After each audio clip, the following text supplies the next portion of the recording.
আল্লামা সাইদি তুমি মরনি, শহীদ হয়েছ তুমি এটাই জানি, শহীদ হয়েছ তুমি এটাই জানি।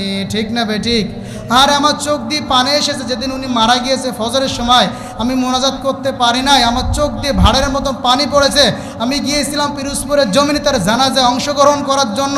আরে মানুষ তার কি ভালোবাসে, আপনি মুসলিম বাদ দেন, তার বিরুদ্ধে যিনি আদালতে সাক্ষ্য দিয়েছিল ওই ব্যক্তি তার জানাজায় এসেছিল, হিন্দুরা তার জন্য কেন্দ্রেছে। আমি দেখেছি তার জানাজায় লক্ষ লক্ষ মানুষ উপস্থিত হয়েছে।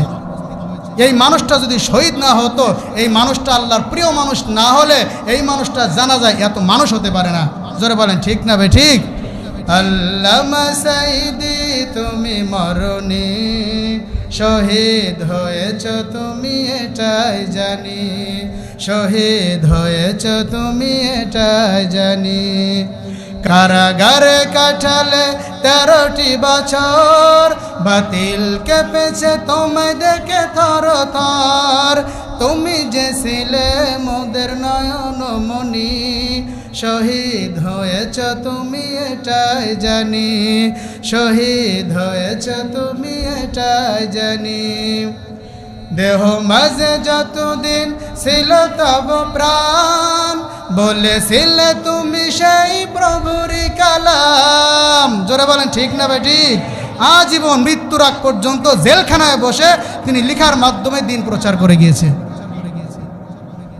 প্রিয় ভাইরা আমার, জেলখানায় বসে তিনি একটা বই লিখেছে, নিন্দিত জাতি নন্দিত গন্তব্য, একটা বই লিখেছে।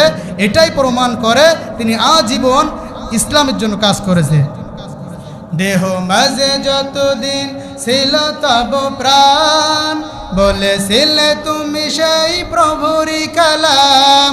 তাই তো তোমায় ভাবি প্রতিদিনই, শহীদ হয়েছ তুমি এটাই জানি, শহীদ হয়েছ তুমি এটাই জানি।